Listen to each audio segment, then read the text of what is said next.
Ambiya fo ka waleɲuman dɔ ko aw bisimila Sherifila TV bamananga kunnafoni kɛnɛ ka min bi walawalali kɛ aw ye Mali kunga ani diɲɛ fan wɛrɛw kunga. An b'a fɔ n ko nin ye a kuma sele ka daminɛ uti kalo tile 14 na ka taa se uti kalo tile 16 ma Mali faaba Bamakɔ a bɛna kɛnɛ dɔ bisimila kɛnɛ min ni jamana saba tɔgɔla kɛnɛ do kɛrɛnkɛrɛnnen ɲɛna jamana sabaw minnu bɛ farafinna cɛcɛ kanan na ni o ye Mali, Burkina ani Niger lakana nasira ka kunnafoni diw minnu bɛ tɛmɛ u ni ɲɔgɔn cɛ olu maaw de kɛmɛ ka ɲɔgɔn sɔrɔ Mali faaba la Bamakɔ araba uti kalo tile 14 a baaraw n'u donna an ka dunanjigiso la Hôtel Masale sigida 4 na an b'a ladɔnniya k'a fɔ jamana saba a nɔnablaw bɛɛ lajɛlen kun bɛ kɛnɛ kan maa min kɛra baaraw seere ye Sherifila TV jabarani tɔgɔ la Kafunɛ Basili ni a ka jatala Dramane Mali. Nin kɛnɛ min sigira sen kan Liptako Gourma réseau fɛ o bɛ lajɛra in sigi ko 13 de ko fɔ kɛnɛ in bɛna kɛ sababu ɲuman ye Liptako jɛkulu surasiya ma ɲɛmaw chef d'état-major des armées sabaw bolo u ka se ka jɛ ka kuma ɲɔgɔnya ka falen kɛ ani ka kunnafoniw caman di lakanako kan walasa o bɛ kɛ fura ɲuman ye ka se ka dankari kɛ banbagaciya wale la bandiya ani binkani wale minnu ni olu bi ta k'an ka dancɛw ni ɲɔgɔn cɛ sɛgɛrɛ ka se ka olu kɛlɛ ka fusiri o dana tile 3 de kɔnɔna na nabagaw bina lajɛ ɲɔgɔn fɛ ka jateminɛ kɛ baara bolodalenw na min kɛra ani min tɔbɛ baara minnu ni olu sera ka dangɛnɛmaya fiɲɛ minnu yera olu la ka se ka o fiɲɛw bɛɛ lajɛlen lakile walasa baara kɛ ko ɲuman bɛ se sabati donna nataw la a filiw ka dɔgɔya barisabu ka daya kan farafina cɛncɛnkan jamana 5 kɛlɛbolo G5 Sahel o tɔnden jamana 5 la Liptako Gourma jamana 3 ni o ye Mali ni Burkina ni Niger ye o jamanaw de y'a sɛkasi dondenw ye o de kama Liptako Gourma jɛkulu bilara sen kan walasa ka se ka G5 Sahel kɛlɛbolo dɛmɛ ɲɔgɔnya wa ka baaraw dangɛnɛmayali bi to senna o kadara kɔnɔ min bɛ kɛ sababu ye ka lakanako sabati. Bi lajɛ in kun ye min ye aw b'a dɔn Liptako Gourma zone a bɛ Mali ni Niger ni Burkina de regrouper donc fɛn caman kun b'a fɔlɔ fɔlɔ samaw kun bɛ jirafuw kun bɛ turusiw kun bɛ na mais insécurité nana turusiw bɛ ka taa dɔɔni dɔɔni o de y'a yɔrɔ kɛ rouge la mɔgɔ tɛna donc an ka jamana kuntigiw de y'u décider les chefs suprêmes des armées k'an k'an fara ɲɔgɔn kan ka réseau de transmission dɔ dilan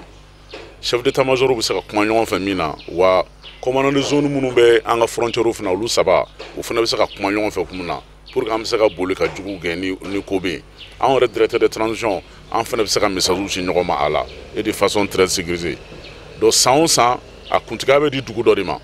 n'a kuntigiya bɛ di dugu min ma lajɛ in bɛ kɛ o dugu la donc ɲinan anw de bɛna réseau ta k'a diriger donc an bɛ ɲɔgɔn la ka document falen pour que hali bi ka sécurité layɛlɛ pour que hali ni mɔgɔ y'a fɛnw dɔn san o san an b'a fɛnw falen mɔgɔ kana dɔn. Hakili jiginna an b'aw kunnafoniya k'a fɔ Liptako Gourma ye sorasiya tɔn ye min bɛ farafina cɛncɛnkan jamana 3 ko fɔ Mali, Burkina Faso ani Niger olu de bɛ ɲɔgɔn sɔrɔ tɔn in kɔnɔ baara ye nundonni kɛnɛ kun cɛra ni jata de ye Liptako Gourma tɔnden jamanaw ka ɲɛmayasow fɛ. Kasangani Mali Silamatɔnw ka fara ɲɔgɔn kan jɛkuluba Haut Conseil islamique du Mali ma ɲɛma Mali Silamadinɛ ɲɛmaw ka fara ɲɔgɔn kan jɛkuluba groupement des leaders spirituels musulmans du Mali ma ɲɛma silamaya dɛmɛtɔ Ansaru ɲɛjɛyɔrɔ Seyida Sherif Ousmane Madani Haidara ka san 60 ani san 4 sɔrɔli ye ɲɛnamaya la silamaya dɛmɛtɔ Ansar minnu bɛ kitakaw fɛ u ye hakilina jigin kɛ u ka baara dɔ la baw laada do u ka fa fɛ ka sangani bani ka bangeni ye ka joli di ba kɛ min bɛ se ka to ni olu bi kisi o tɛmɛnen kɔfɛ farikolo ɲɛnajɛ fana u ye o boloda n'o ye karate ye baara in kɛra kitakaw fɛ kita ma ɲɛmaw caman kun bɛ a kɛnɛ kan a denbaya kun bɛ kita baba kumanda bolo an ka jɛ ka ɲɛmada sɔrɔlenw fɛ Fatumata Yaya Kane ka laseliw kɔnɔ. A bɛ san caman bɔ kita section Ansaru ka fara sous section bɛɛ lajɛlen kan u bi baara caman boloda an fana karamɔgɔ Seyidi Sherif Ousmane Madani Haidara a ka bangeli nisɔndiya baaraw kɔnɔna na o kadara kɔnɔ u ye jolidiba boloda ka bɛn n'an karamɔgɔ ka bangeli nisɔndiyaw ye k'a daminɛ san 2011 na ka na se san 2018 ma u ka wulikajɔ sera ka joli pɔsi 774 ani 4 de fara ɲɔgɔn kan ni k'o kɛ dɛmɛ ye ka ɲɛsin buna adamadenw ma ka niw kisi. Silamɛw kafiri bɛɛ a bɛ bila bɛɛ de ma a bɛ min dɔn a tɛ min dɔn o sera jɛnɛ de ye kuma waati tɛmɛna han kuma waati diinɛ baaraw n'o kɛra san an ka baara kɛ ana barake me bola ba min maka vele min blaki takita kauma fenke inofo kutubala ay hasida la hasili mo ile ni suka hasili fe ba hasili ko ala imbige ko mabama ala imbige ko ba min ke mbe ko mo setoro mo ina kutia ala isiri ko la zamanu ka fara jolidin kan nisɔndiya kɛnɛ wɛrɛw sigira u fɛ i n'a fɔ farikolo ɲɛnajɛ ni o ye karate ye walasa ka nabagaw nisɔndiya nisɔndiyalen don bi kosɛbɛ n'o ye an karamɔgɔ sɛki sirifu usman madani hayidara ale ka bangeni san 60 ani san 4 ɲɛnajɛ ye an y'a kunfɔlɔw kɛ sunkalo kɔnɔna na nka jolidi ninnu ni ɲɛnajɛ tɔ an y'o bila ka bi ma kɔnɔ an b'o baaraw de la an kɔni an ye baara daminɛ hɛrɛ la ka baara ban hɛrɛ la kita mɔgɔba caman kun bɛ yan préfet yɛrɛ kun bɛ yan alimamuw bɛɛ kun bɛ yan opposé ɲɛmɔgɔ kun bɛ yan leader ɲɛmɔgɔ kun bɛ yan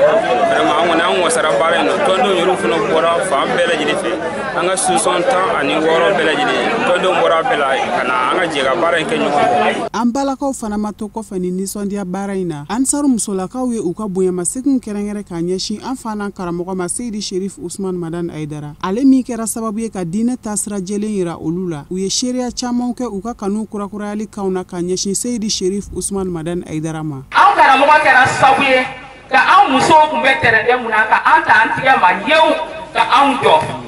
an b'an karamɔgɔ fo k'a ta yan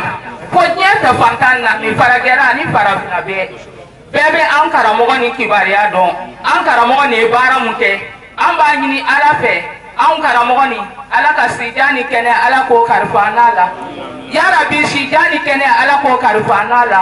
ala kana juguba la ala kana jugu sa la an karamɔgɔ ni n'o bɔra yen nɔ an yɛrɛw ka kita karamɔgɔ an b'u bɛɛ lajɛlen fo a lajɛrɛ in senfɛ kita section ansaru ɲɛmayaso a ye bonyamasegin foliw kɛrɛnkɛrɛn k'a ɲɛsin maa ŋaniya ɲumantigiw bɛɛ lajɛlen ma minnu ni u ye u jɔyɔrɔ fa nin baara in na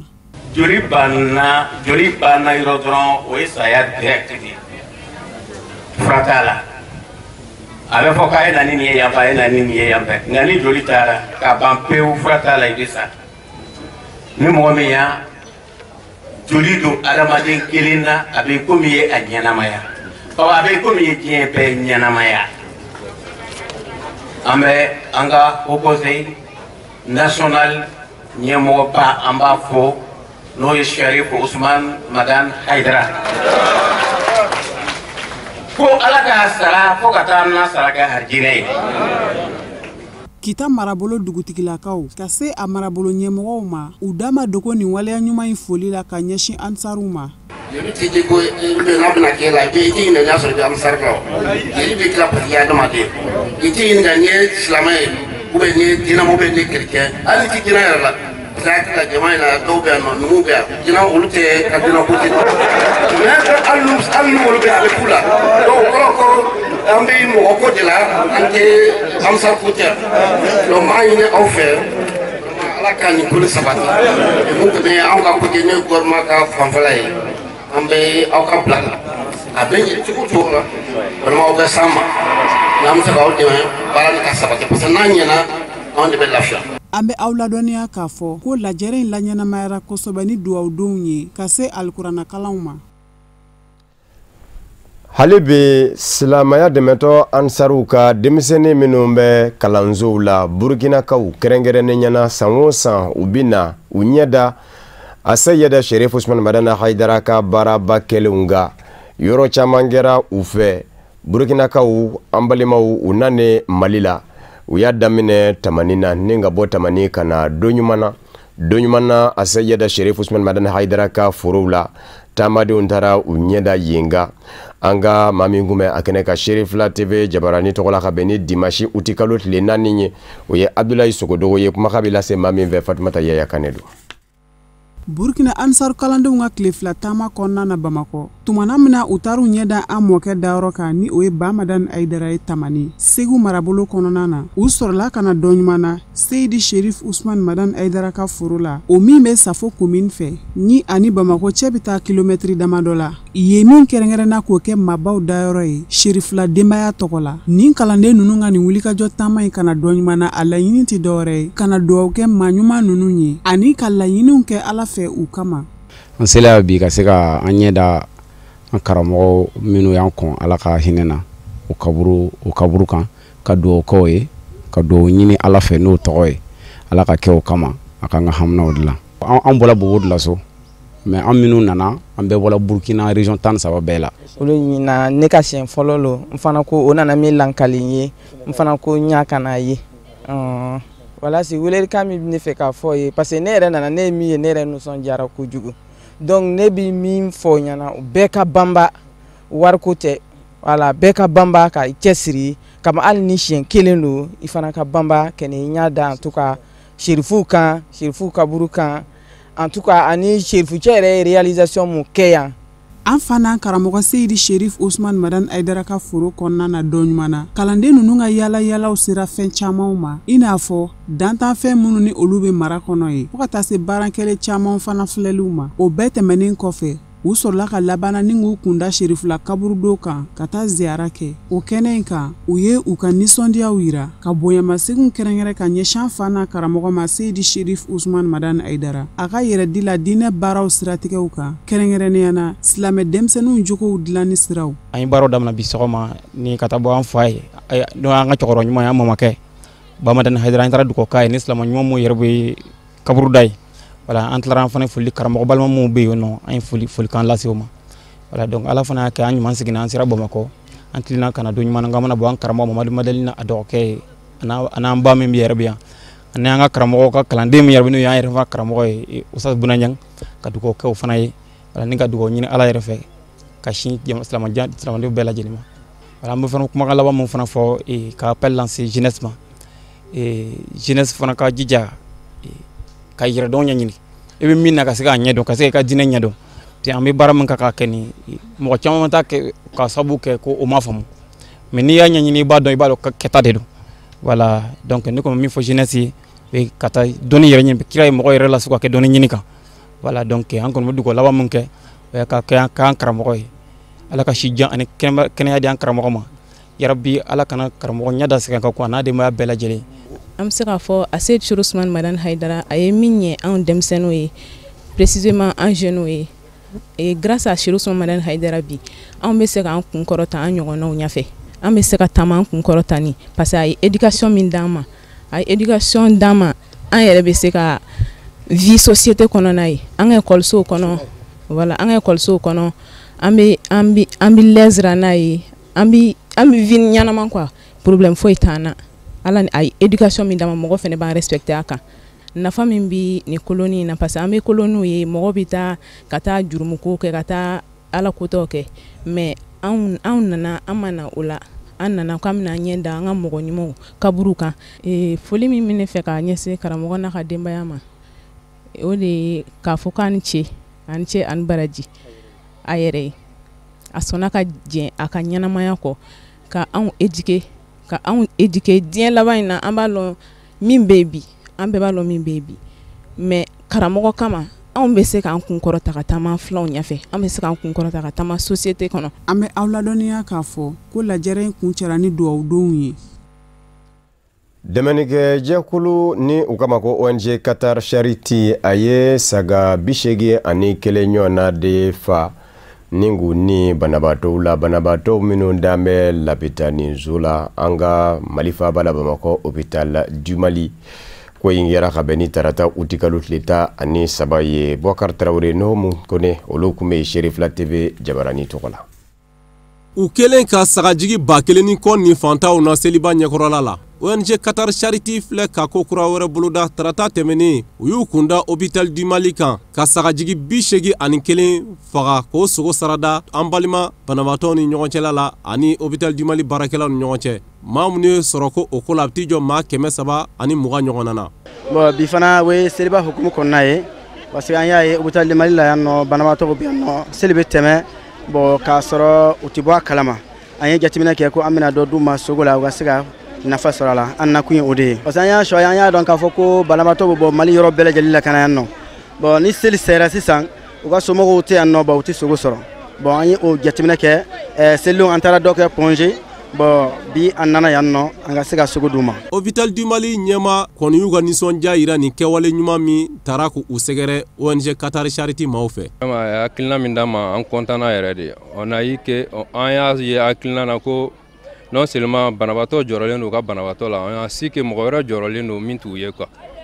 a tɛ foyi d'an ma nisɔndiya kɔ dɔgɔtɔrɔ ani banabaatɔ bɛɛ nisɔndiyalen don c'est une considération quoi bon an kɔni an tɛ segin o foli la tellement que mɔgɔ nisɔndiyara an mana dɔgɔtɔrɔ mana ka banabaatɔ nisɔndiyalen foyi t'a yɛrɛ bolo nisɔndiya kɔ foyi t'an bolo foli kɔ k'a ɲɛsin Qatar Charity ma ala k'u mɛn an kɔrɔ ala ka barika don u ka ko la. Wa maa mun ne sɔrɔ ka a ko la olu fana y'u ka nisɔndiya yira kosɛbɛ.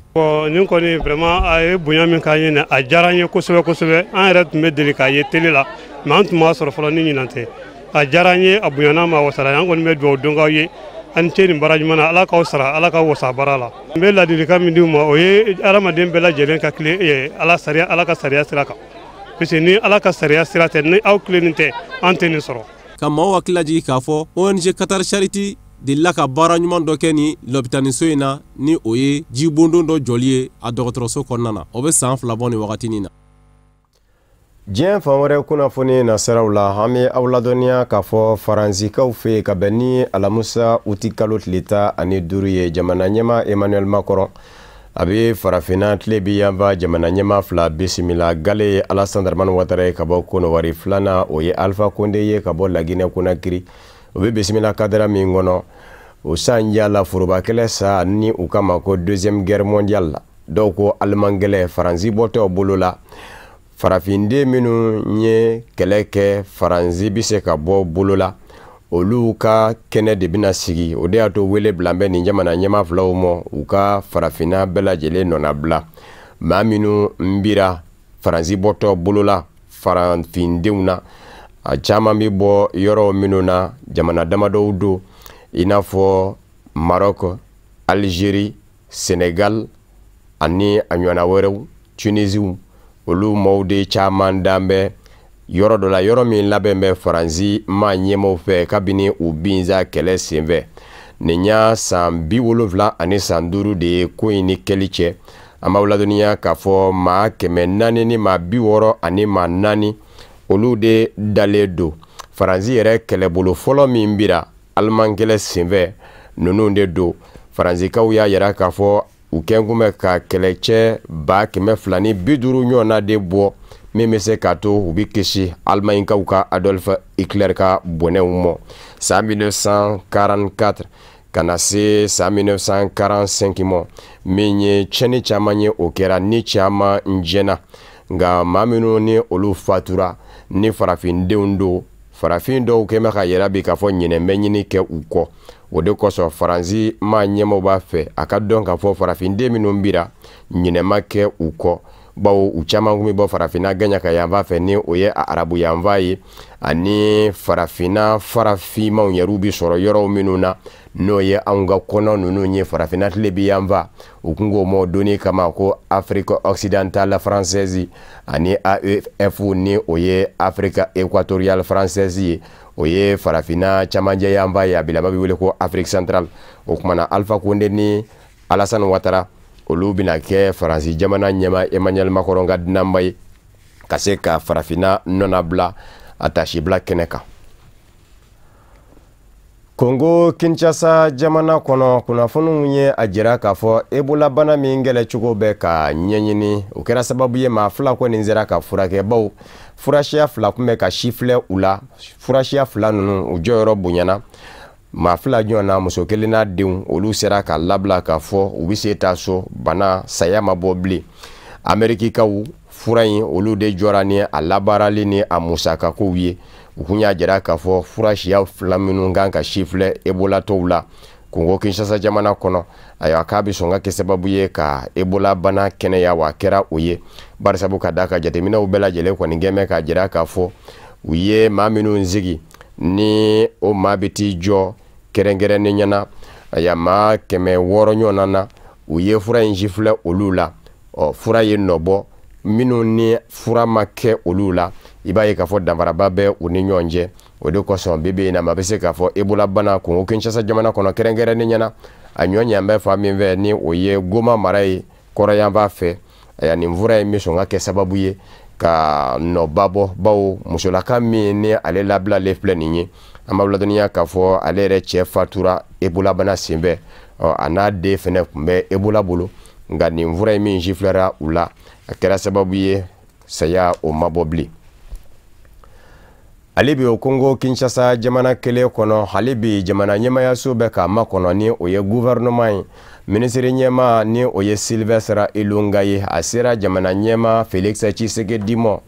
k'a fɔ ale kɔni bɛ se ka baara kɛ ni ministriw minnu ye fanga ɲinindonw ka fara ɲɔgɔn kan jɛkuluw bɛɛ lajɛlen ɲiningalen kɔfɛ bɛɛ lajɛlen nanen n'i ka maa tɔgɔ ye a y'u bɛɛ fara ɲɔgɔn kan a b'u tɛnku jamana ɲɛma Félix Tshisekedi la o b'a jira k'a fɔ bɛnsera ka kɛ fɔ la bawo jamana ɲɛmakɔrɔ Joseph Kabila ale ni a ka fanga ɲinindonw minnu fara mɛ ɲɔgɔn kan ko Front commun pour le Congo FCC olu u ka ca wa ko jate in bɔra cogo min maa min ka wasaden ka ca wasabulon kɔnɔ e ka ministre bi caya o cogo de la o de kosɔn n'a ma ɲa k'a fɔ jamana ɲɛma Joseph Kabila a ka fanga ɲinindɔn PPRD ni a jɛɲɔgɔn fanga ɲinindɔnw na olu ministre 11 ani ministre danganzaba o bi di u ma jakulu min bi da o ka o ye AAB ye a jirala k'a fɔ o fɛnɛ bɛ se ka ministre 3 ka taa se ministre dangan 1 fɛnɛ k'o sɔrɔ fanga ɲinindɔn minnu bɛ yen sa ni wasaden tɛ olu bolo wasabulon kɔnɔ olu dɔw kɔni dɔw bi sɔn ka kɛ ministre 1 wali 1 ministre dangan 1 maa bɛ maa la olu dɔw y'a yira k'a fɔ olu tɛ wasabulon kɔnɔ nka ka kan u ka jɔyɔrɔ sɔrɔ olu minnu bɛ jamana ɲɛmakɔrɔ nɔfɛ Joseph Kabila dɔw y'a yira k'a fɔ n'a ma ɲa ko a yɛrɛ ye wasadenjiya dɔ ye u ko wasadenjiya min ma ko sénateur à vie ale b'a si kɛ sénateuriya la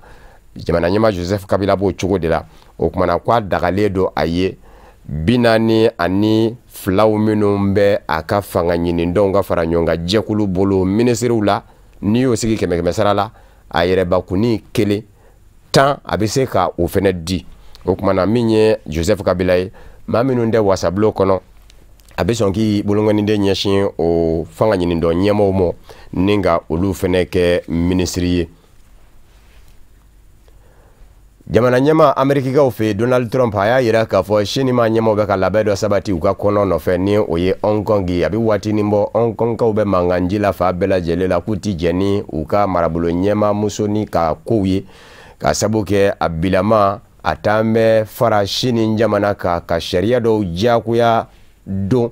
sariyaw minnu ni Hong Kongkaw t'a fɛ ka jɛ ni a ye sariya in tɛ dɔwɛrɛ ye sinikaw ni musolaka de bɛnna la k'a fɔ ni sini b'a fɛ ka maa dɔ lase sini jamana kɔnɔ k'a ye kokolo kɛ ka taa Hong Kong a ka se ka bila kana di sini jamana ma ko k'a extradé Hong Kongkaw y'a jira k'a fɔ o bɛnkan sira tɛ Hong Kong ni sini jamana ɲɛmayaso ni ɲɔgɔn cɛ o kumana ko musolaka y'a tɛgɛ nɔ bila bɛnkan min na ko bɛnkan in k'a ka wuli ko n yɛrɛ na bɛ se yɔrɔ min ma sa u b'a fɛ musolaka yɛrɛ de ka wuli ka bɔ yen nka sini ɲamana ma ɲɛmaw kun ye kangari daw ye kɔsada in na k'a fɔ u bɛ k'a lajɛ k'u to u k'u ka nisɔngoyaw kɛ nka a bɛ ka se yɔrɔ min na a bɛ ɲini ka dangɔli sago o kumana ko u bɛ labɛn sabati nka Amerikikaw ka maa ɲɛma Donald Trump n'a ma ɲa k'a fɔ ale ni sini ma ɲɛmaw tɛ ɲɔgɔn kan fɔ a k'a ka sɛgɛsɛgɛli kɛ jɛkuluw ye a lasɔmi k'a fɔ sini ma ɲɛmaw kɛmɛ k'u dɛn